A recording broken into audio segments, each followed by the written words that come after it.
बहुत समय पहले की बात है।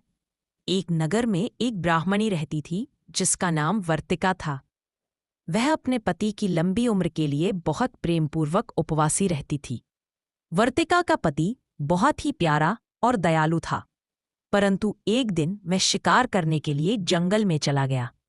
वर्तिका बहुत चिंता में थी क्योंकि यह दिन करवा चौथ का था और वह अपनी सुखमयी और समृद्ध जीवन के लिए इस व्रत को पूरी श्रद्धा के साथ करना चाहती थी। पति की लंबी उम्र के लिए वर्तिका ने दिन भर का उपवास रखा और संतान सुख की भी कामना की। दिन भर वह भूखी प्यासी रही और जब चांद उगने का समय आया तो उसे ध्यान आया कि उसका पति अभी तक घर लौटकर नहीं आया। वह बहुत घबराई और चांद को देखकर व्रत खोलने के लिए इंतजार करती रही। इसी दौरान वर्तिका को एक वृद्ध महिला मिली जो करवा चौथ की कथा सुनाती थी। वृद्ध महिला ने वर्तिका से पूछा, तुम इतनी चिंता में क्यों हो? वर्तिका ने कहा, मेरे पति का अभी तक कोई समाचार नहीं है, मैं व्रत कैसे खोलूं? तब वृद्ध महिला ने वर्तिका से कहा, धैर्य रखो, तुम्हारा पति जल्द ही लौटेगा।